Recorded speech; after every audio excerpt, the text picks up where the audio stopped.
Est-il temps de tout révéler maintenant? Oui, c'est cela. De quoi parlez-vous? C'est le secret dont nous parlions avant de partir? Tout à fait. Tu ne penses pas que tu n'es qu'un bagage supplémentaire dans notre vie, c'est pourquoi nous avons décidé de nous débarrasser des bagages inutiles. Quoi? Je ne comprends pas vraiment. Attends un peu. Prenez soin de vous. Surmontez les obstacles et vivez bien. Après avoir jeté le sac par la fenêtre, la voiture de mes parents est partie. Je suis né avec un handicap et je me déplace en fauteuil roulant. Incapable de faire quoi que ce soit, je ne pouvais qu'attendre ma grand-mère, que je devais rencontrer ici. 2 heures se sont écoulées, tandis que la nuit tombait, je tremblais de peur. Environ 30 minutes plus tard, une voiture est apparue. Mira, tu es seule? Je n'ai pas eu de nouvelles de Michel sur ce qui s'est passé. Grand-mère, en voyant ma grand-mère sortir de la voiture, je me suis sentie soulagée et les larmes ont coulé. En me voyant pleurer soudainement, ma grand-mère a été un peu secouée, mais elle m'a aidé à monter dans la voiture et a décidé d'aller chez mes grands-parents. Dans la voiture, j'ai expliqué la situation à ma grand-mère autant que possible. Quelle chose à dire! Pourquoi ont-ils dit une chose pareille? Ils ont dit que je n'étais qu'un bagage supplémentaire dans la vie. Qu'il est temps de se débarrasser des bagages inutiles. Ce n'est pas possible. Lorsque nous sommes arrivés chez mes grands-parents, j'ai expliqué la situation à mon grand-père. Bien sûr, mon grand-père était furieux. Ma grand-mère aussi. Cependant, dès que j'ai abordé un sujet précis, leur colère s'est apaisée et leurs expressions sont rapidement redevenues normales. Mes grands-parents se sont regardés et ont commencé à chuchoter doucement. Mira n'est pas du tout une nuisance. Ne vous inquiétez pas, vous êtes en sécurité. Je me demande où se trouve le vrai problème.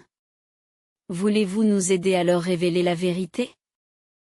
En voyant le sourire confiant de ma grand-mère, je me suis sentie rassurée. Je n'avais pas encore entendu ce que nous allions commencer, mais j'ai décidé d'aider ma grande mère. Je m'appelle Mira. Je suis une élève de collège, née avec un handicap qui m'empêche de marcher et je me déplace toujours en fauteuil roulant. Je souffre d'une maladie neurologique qui empêche les signaux nerveux d'atteindre mes jambes. En vivant dans un fauteuil roulant, je suis confrontée chaque jour à de nombreux défis.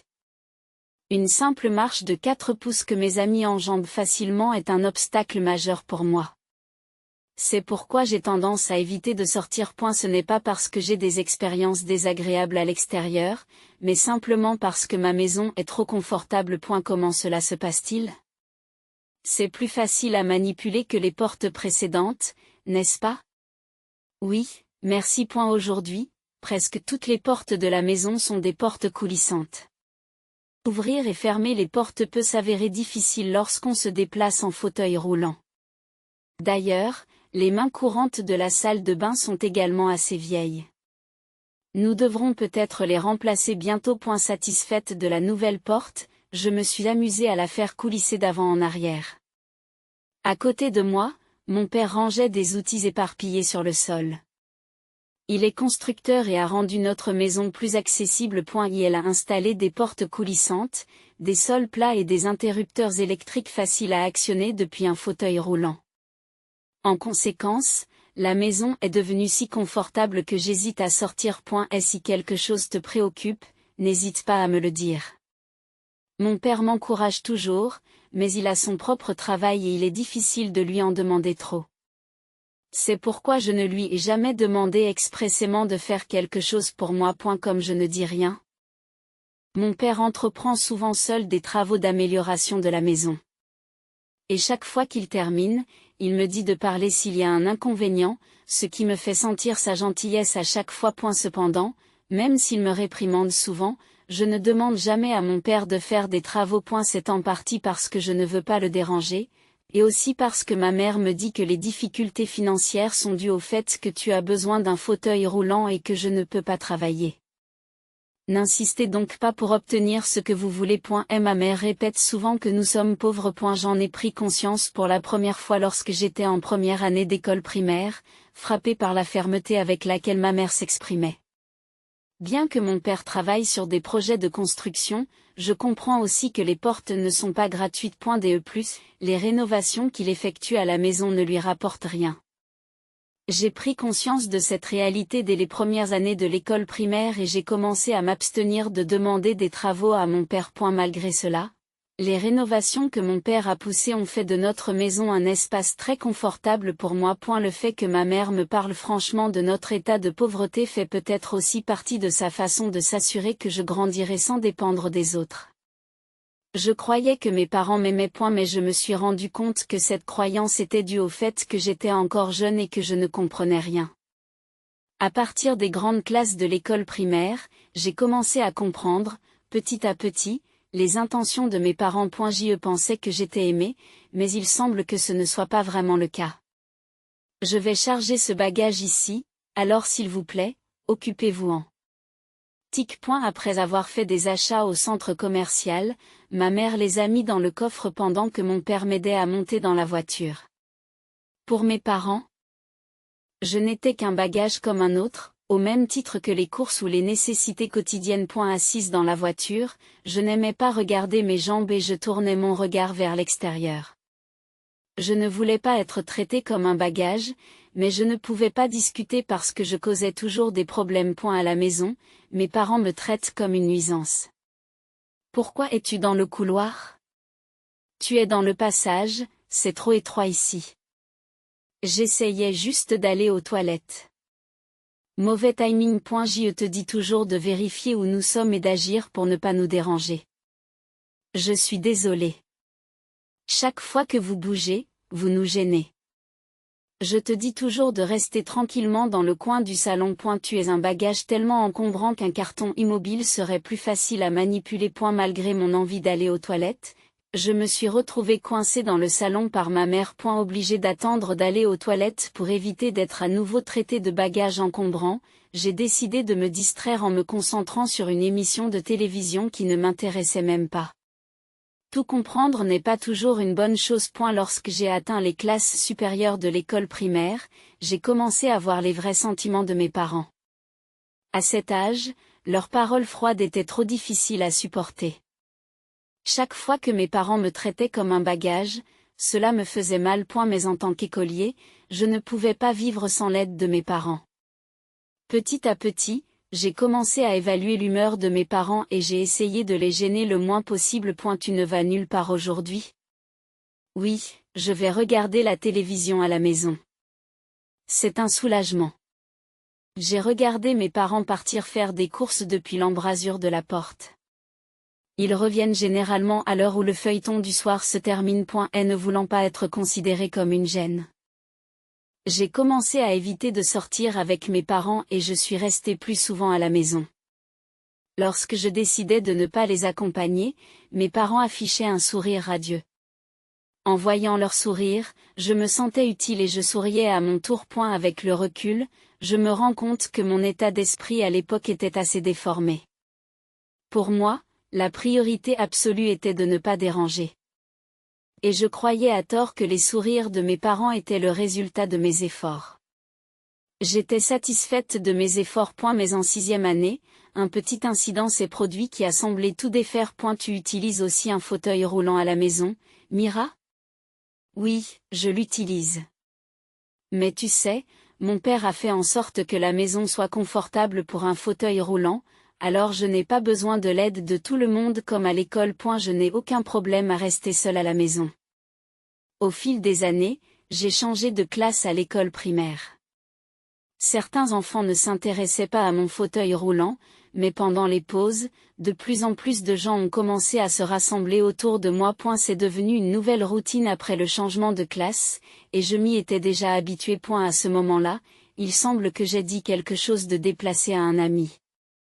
Mon ami a expliqué à un enseignant comment je gérais le fait d'être seule à la maison, ce qui a conduit l'enseignant à téléphoner à notre domicile. Si un élève de 6e année ne peut pas gérer le fait de rester seul à la maison, pourquoi l'école devrait-elle s'en mêler? Tout à fait. Pourquoi avez-vous parlé de rester seul? Ça a causé des problèmes. Je suis désolé. Il semble qu'un professeur ait averti mes parents qu'il est dangereux pour un enfant de rester seul à la maison tard le soir. Par conséquent, je n'ai plus été autorisée à rester seule à la maison, devenant une fois de plus un fardeau pour mes parents. Cependant, pour éviter que je reste seule à la maison, ma mère m'a donné une nouvelle directive. Je devais participer à un programme de service de jour après l'école. Qu'est-ce que c'est? Ma mère m'a montré une brochure de l'établissement.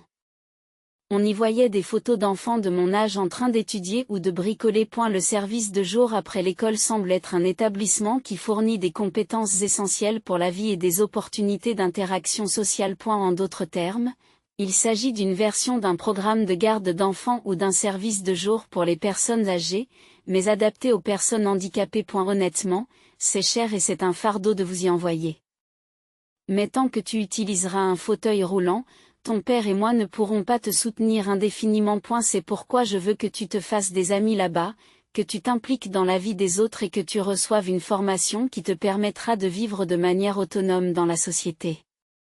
Si j'avais été dans les petites classes de l'école primaire, j'aurais pu penser que ma mère me témoignait de l'amour. Mais maintenant que je suis en 6e, je peux comprendre le sens sous-jacent de ces paroles. Elle ne voulait probablement pas me garder à la maison, car j'étais un fardeau. D'accord, j'irai au centre après l'école et les week-ends. Merci de votre compréhension. Cela nous aide beaucoup. Les enfants comprennent et réfléchissent plus profondément que les adultes ne le réalisent souvent. J'ai fait semblant de ne pas remarquer la véritable raison de la décision de ma mère et j'ai continué à agir comme si je n'étais pas au courant. Ma mère ne s'est pas rendue compte que j'agissais ainsi et a cru que ses paroles me rendaient heureuse. En voyant ma mère sourire, j'ai ressenti une joie que je n'aurais probablement pas dû ressentir. 1 an après que j'ai commencé à fréquenter l'établissement, mes parents semblaient plus souvent de meilleure humeur. Comme je passais moins de temps à la maison, j'étais devenu moins pesant pour eux, ce qui rendait leur vie apparemment plus confortable. Quelle qu'en soit la raison, je commençais à me sentir bien dans cette situation, car mes parents me traitaient moins comme un fardeau. Cependant, un jour, ma mère m'a dit à l'improviste que tu n'avais plus besoin d'aller au centre de soins. C'est vrai? Tu es déjà un collégien et rester seul à la maison ne devrait pas être un problème. Cela faisait déjà 1 an que je fréquentais l'établissement, où je m'étais fait des amis. J'ai commencé à y aller à contre-séance sur ordre de ma mère, mais comme j'étais souvent traitée comme une nuisance à la maison, l'établissement était devenu un lieu important pour moi. J'aimerais continuer à y aller, si possible. D'accord, je n'irai plus au centre. Mais je ne pouvais pas défier ma mère, alors j'ai accepté à contre-séance. Comme je n'allais plus au centre, j'ai fini par passer plus de temps à la maison. Rester dans le coin de la pièce, parce que vous gênez. Je me sentais de plus en plus traitée comme une nuisance à la maison. Je souhaitais parfois retourner dans l'établissement. J'ai décidé de demander subtilement à ma mère si je pouvais y retourner. J'ai pris l'habitude d'étudier dans l'établissement et je n'arrive pas à me concentrer à la maison. Un lieu d'étude n'est-il pas le même partout? Je me demande ce que font mes amis de l'établissement aujourd'hui. Pourquoi ne pas les contacter? Vous avez échangé vos coordonnées, n'est-ce pas? Si ce n'est pas le cas, vous pouvez appeler l'établissement et demander. D'après la réaction de ma mère, il semblait qu'elle n'envisageait pas de me laisser retourner au centre. De manière inhabituelle, j'ai exprimé mon mécontentement face à sa réponse. Quelques mois plus tard, ma mère a semblé remarquer mon visage maussade et a soudain fait une suggestion agréable. Mira, pourquoi ne sortirais-tu pas avec ton père et moi aujourd'hui? C'est vrai? Où allons-nous? C'est une surprise pour l'arrivée. À ce moment-là, j'ai eu l'impression qu'il s'agissait de l'événement le plus heureux de mes 13 années d'existence. Dans la voiture, on a posé sur mes genoux un sac lourd rempli de quelque chose. Qu'y a-t-il là-dedans? Oh, pas question de l'ouvrir pour l'instant. Cela fait partie du plaisir quand nous arrivons. Je suis désolée. Je ne l'ouvrirai pas pour que vous puissiez vous détendre. À un moment où j'ai essayé d'ouvrir le sac, mon père, qui conduisait, s'est soudainement retourné et m'a arrêté bruyamment. Surpris par la voix forte de mon père, je me suis rapidement excusé. Alors que la voiture se mettait en route, j'ai regardé avec enthousiasme le paysage par la fenêtre, en me demandant où nous allions. Après environ 1 heure de route, j'ai réalisé que nous nous dirigions vers la maison de mes grands-parents maternels. Nous ne voyions mes grands-parents qu'une fois par an, et notre dernière visite remontait à environ 3 ans. Et la route menant à la maison de mes grands-parents traversait une montagne, et il y avait une aire de repos avec un grand parking, où un petit magasin était installé le long de la route de montagne. Fatigué par la conduite, mon père a décidé de s'arrêter sur l'aire de repos et m'a fait descendre de la voiture. Pendant que j'achetais du jus de fruits au magasin, mes parents semblaient discuter de quelque chose. Maman vient d'avoir une affaire urgente, et il semble que nous soyons en retard. C'est embêtant. Je voulais rentrer tôt. On va chez grand-mère, c'est ça? On se retrouve ici. Oh, Mira, tu es déjà rentrée. Ne me fais pas peur comme ça. Lorsque je me suis adressée à mes parents, ils ont momentanément affiché une expression de surprise, mais ont rapidement repris un visage sérieux et ont dit quelque chose de choquant.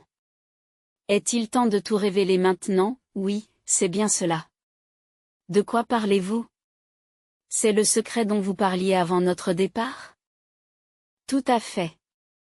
Tu ne penses pas que tu n'es qu'un bagage supplémentaire dans nos vies? C'est pourquoi nous avons décidé qu'il était temps d'éliminer les bagages inutiles. Qu'est-ce que tu veux dire? Qu'est-ce que tu dis?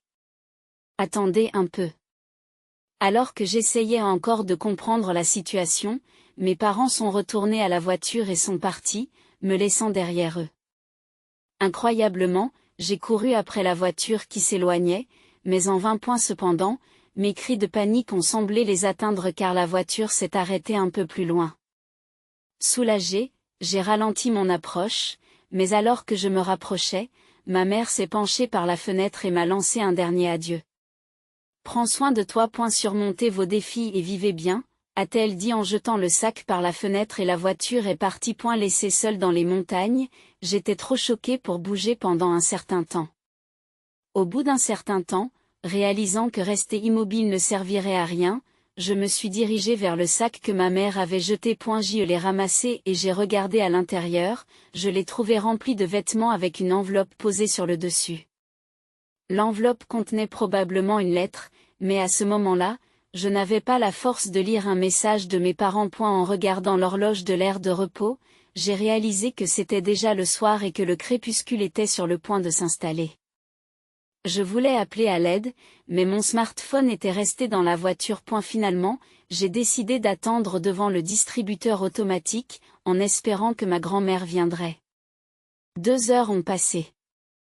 Et tandis que la nuit tombait autour de moi, je tremblais de peur. Les bruits des buissons, peut-être causés par le vent, provoquaient des vagues d'angoisse indescriptibles. À ce moment-là, la seule présence réconfortante était la lumière du distributeur automatique. 30 minutes se sont encore écoulées lorsqu'une voiture s'est arrêtée sur le parking. Mira, tu es seule? Je n'ai pas eu de nouvelles de Michel sur ce qui s'est passé. Grand-mère. En voyant ma grand-mère sortir de la voiture, j'ai été submergée de soulagement et les larmes ont coulé à flots. Voyant que je pleurais soudainement, ma grand-mère, bien qu'un peu secouée, m'a gentiment aidée à monter dans la voiture et a décidé de se rendre chez elle. Pendant que nous roulions vers la maison de mes grands-parents, j'ai expliqué tout ce qui s'était passé. On dirait que papa et maman ont décidé de ne plus m'élever. Qu'est-ce qui s'est passé? Laisser un enfant dans les montagnes, est-ce qu'une chose aussi terrible peut vraiment arriver? J'avais réagi de la même manière que ma grand-mère lorsque mes parents m'avaient abandonnée pour la première fois. Mais c'est bien ce qui s'est passé. Quelle chose à dire. Pourquoi ont-ils dit une chose pareille? Ils ont dit que je n'étais qu'un bagage supplémentaire dans la vie. Qu'il est temps de se débarrasser des bagages inutiles. Ce n'est pas possible. Ah oui, c'est vrai. Il y avait une lettre. Je n'ai pas encore eu le courage de la lire, alors j'ai tendu l'enveloppe à ma grand-mère. Elle a immédiatement garé la voiture sur le côté et a commencé à lire la lettre. Que dit-elle? C'est écrit très poliment qu'ils ne peuvent pas se permettre de t'élever pour des raisons financières et qu'ils nous demandent si nous pourrions nous occuper de toi pour un petit moment. Et la lettre disait que Louis était en voyage d'affaires aujourd'hui et que Michel devait l'accompagner. Alors il voulait que nous nous occupions de toi pendant 3 jours. Mais il semble qu'ils aient en fait prévu de vous laisser ici bien plus longtemps. Où as-tu trouvé la lettre, dans le sac? Je vois. Ils ne voulaient pas être interrogés.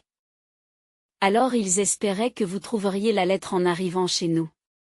C'est pourquoi ils se sont arrangés pour qu'elle apparaisse après s'être occupée de Mira. Les suppositions de ma grand-mère semblaient tout à fait correctes, tout comme celles de sa fille. Elle comprend très bien ma mère. Après être arrivée chez mes grands-parents, ma grand-mère a tout expliqué à mon grand-père. En l'entendant, mon grand-père est devenu furieux et a dit, « C'est terrible. Mira, tu ne devras jamais retourner là-bas. Tu vas rester ici pour toujours. Je ne te renverrai jamais chez eux. » En voyant la colère de mon grand-père, j'ai senti qu'il s'agissait d'une véritable affection. C'était tout à fait différent du sentiment que j'éprouvais lorsque je pensais être aimé par mes parents. J'avais toujours essayé de ne pas être un fardeau pour mes parents, mais je réalisais maintenant à quel point c'était faux. J'avais l'impression qu'une malédiction de mes parents avait été levée. Et la journée a été épuisante, car il s'est passé beaucoup de choses. Une fois arrivée chez mes grands-parents, je me suis endormie sans même avoir dîné. Le lendemain soir, un peu plus calme, j'ai parlé à mes grands-parents de ma vie avec mes parents. Ce n'était pas la première fois hier qu'on me traitait de bagage. Pourquoi ont-ils dit une chose aussi terrible? Vraiment, ils t'ont dit de t'asseoir tranquillement dans un coin? À quoi pensaient-ils? Chaque fois que je parlais des actions de mes parents, les visages de mes grands-parents devenaient rapidement rouges de colère. Mon grand-père a frappé la table avec colère, renversant le thé. J'ai ressenti une étrange joie à l'idée que mes grands-parents partagent ma colère contre mes parents. C'était différent des sentiments que j'éprouvais à l'égard de mes parents, et j'ai pensé que c'était quelque chose que je pouvais accepter en toute sécurité. Cependant, lorsque j'ai mentionné un certain fait, leur colère a disparu instantanément et leurs expressions se sont calmées. J'ai été vraiment choquée lorsqu'ils m'ont dit de ne pas retourner au centre parce que j'y étais allée pendant une année entière. 1 an dans ce centre. Oui, c'était comme un programme après l'école. Je comprends, mais tous les jours pendant 1 an. Oui, j'y allais presque tous les jours. Il y a quelque chose qui ne va pas. En entendant cela, mes grands-parents se sont regardés et ont commencé à chuchoter. Il semblait qu'ils sentaient que quelque chose n'allait pas dans mon histoire. Ils ont expliqué les choses d'une manière qu'un collégien comme moi pouvait comprendre. Après avoir entendu leurs explications, je ne pouvais plus considérer mes parents comme des parents. Ce que mes parents appelaient des bagages signifiait que je n'étais qu'un accessoire gênant. Mira, tu n'es pas du tout une nuisance. Ne t'inquiète pas, tu es en sécurité. Je me demande où se trouve la véritable nuisance. Allez-vous nous aider à leur révéler la vérité? Le sourire confiant de ma grand-mère m'a réconforté. Je n'avais pas encore entendu les détails du plan, mais j'avais déjà décidé de coopérer avec ma grand-mère. Cela faisait 3 semaines que j'avais emménagé chez mes grands-parents et je m'habituais peu à peu à la vie ici. Aujourd'hui, mes grands-parents avaient pris leur journée de travail et nous prenions le thé ensemble dans un cadre détendu. Alors que je savourais la chaleur du thé, me demandant si cette vie paisible allait continuer, une voix forte a soudain retenti depuis la porte d'entrée. La voix s'est progressivement approchée du salon où nous nous trouvions. « Et, tu es là, qu'est-ce que tu as fait ?» Mes parents ont fait irruption dans le salon où nous étions assis et ont commencé à crier de colère. Ils étaient tellement furieux qu'ils avaient du mal à trouver les mots justes. Leur visage était un mélange de colère et de panique. À la limite de la folie. Mes grands-parents et moi avons bien compris leur état, et nous avons continué à siroter calmement notre thé sans être dérangés. Cependant, la colère de ma mère s'est intensifiée et elle nous a grondé encore plus fort qu'avant. Cette situation va nous causer de sérieux problèmes. Que allez-vous faire? Ne faites pas de bruit. Nous vous entendons même sans les cris. Mes parents ont été déconcertés car ils ne s'attendaient pas à ce que je leur dise de se taire et ils m'ont regardé, les yeux écarquillés de surprise. Maintenant, libéré du contrôle de mes parents, j'étais en mesure de dire ouvertement ce que je pensais, ce qui contrastait fortement avec ce que j'étais lorsque je vivais avec eux. Grand-mère, quelle est la situation actuelle avec papa et maman? Vos actions ont causé des problèmes. Nous avons reçu un appel du bureau municipal nous demandant si Mira vivait toujours avec nous. Le mensonge a été révélé immédiatement. Rien de particulier n'a été dit au téléphone à ce moment-là, mais cela va certainement devenir un problème. Ce sera un problème, en effet. Il est probable qu'une enquête sur les prestations frauduleuses soit en cours. C'est quelque chose qui finira par se savoir, même sans que nous fassions quoi que ce soit. Pourquoi es-tu au courant des prestations frauduleuses, maman?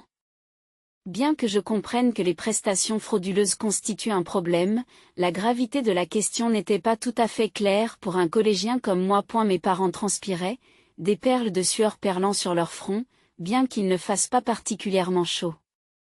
Lewis était déjà venu nous emprunter de l'argent parce que son travail ne marchait pas bien, tu te souviens, tu as dit que tu ne voulais pas travailler et que tu voulais continuer à être une femme au foyer, alors nous lui avons dit de trouver un emploi et nous l'avons renvoyé. Oui. Je me souviens de ce qui s'est passé. J'ai toujours pensé que ma mère disait que nous étions pauvres pour m'empêcher d'être gâtés ou de demander trop. Mais il semble qu'ils étaient vraiment dans une situation financière difficile. Ma grand-mère avait discerné que mes parents se livraient à une sorte de mauvaise conduite. Pourquoi avez-vous continué à envoyer Mira au centre tous les jours si vous étiez à court d'argent? Ce centre coûte plus de $10 par visite, n'est-ce pas? Oui, nous avions des difficultés financières, c'est pourquoi nous avons continué à envoyer Mira dans ce centre pour l'aider à développer ses compétences sociales. Mais dites la vérité. N'essayez-vous pas simplement de vous faciliter la vie en envoyant Mira dans cet établissement? Vous avez arrêté au bout d'un an pour des raisons financières, n'est-ce pas? Oui, nous avons manqué de fonds et nous n'avons pas pu continuer avec le centre. Cela pose-t-il un problème? Oui, il y a un problème. Même après que Mira a cessé de fréquenter l'établissement, vous avez continué à prétendre qu'elle y allait pour recevoir des prestations d'invalidité, n'est-ce pas? La remarque de ma grand-mère était tout à fait pertinente. Ma mère a essayé de répliquer, mais n'a pas trouvé les mots justes. Les frais de l'établissement que j'ai fréquenté s'élevaient à un peu plus de $10 par visite, comme l'a dit grand-mère. Ce coût est censé être couvert en grande partie par la subvention, qui est à la charge des usagers. Mes parents avaient reçu ces fonds de manière frauduleuse en mentant sur ma fréquentation de l'établissement. Sachant que vous pouviez continuer à recevoir des allocations d'invalidité même si Mira ne fréquentait pas l'établissement, vous avez probablement pensé qu'il n'était pas nécessaire de la garder à la maison. Comme vous pouviez obtenir l'argent sans l'envoyer au centre, vous l'avez laissé avec nous. Vous épargnant ainsi des ennuis tout en continuant à percevoir l'argent. C'est typique de vous de toujours choisir la solution de facilité. C'est pourquoi vous avez incité le bureau à enquêter sur nous. Pas directement, non, je suis juste allé au bureau local et j'ai signalé que Mira, qui est censée vivre avec ses parents, est en fait ici avec nous. Ils ont vérifié si mes parents recevaient des allocations qu'ils ne devraient pas recevoir. C'est la raison pour laquelle vous avez été contacté, parce que notre bureau local a communiqué correctement avec le bureau de votre région. Comment pouvez-vous lire dans mes pensées aussi facilement? Depuis combien de temps pensez-vous que je suis mère? Une vraie mère peut lire dans les pensées de son enfant. Ce n'est pas étonnant que tu sois perplexe, tu n'as pas agi comme une vraie mère, donc tu ne peux pas comprendre les sentiments de Mira. En entendant les paroles de ma grand-mère, j'ai réalisé que c'était à cela que ressemblait la vraie parentalité. Ma mère, bouleversée par les paroles de grand-mère, s'est effondrée sur place. Mon père était encore debout, mais grand-père lui faisait face. Vous êtes tous les deux habillés de façon très chic aujourd'hui. Michel porte un sac de luxe et Louis, cette montre est également très belle. Les avez-vous achetés avec l'argent des prestations frauduleuses? Non, j'ai acheté ça avec mon propre argent. Oh, n'étiez-vous pas pauvre avant les allocations frauduleuses? Si vous aviez de l'argent pour des vêtements coûteux, vous pouviez vous les offrir. Vous n'utilisiez certainement pas les allocations d'invalidité et de pension alimentaire de Mira comme argent de poche. En fait, j'ai acheté cette montre récemment et j'ai eu du mal à me payer les vêtements. Les faibles excuses étaient claires, même pour le collégien que je suis. Grand-père me regarde et sourit, décidant de me laisser porter le coup de grâce. Papa, tu as plusieurs vêtements avec le même logo, n'est-ce pas?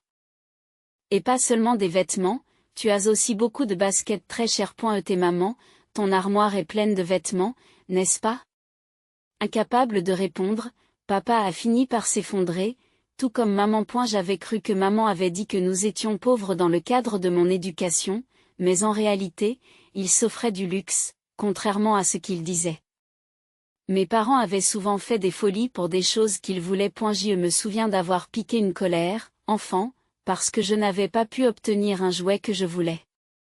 Cet incident a incité ma mère à commencer à dire que nous étions pauvres.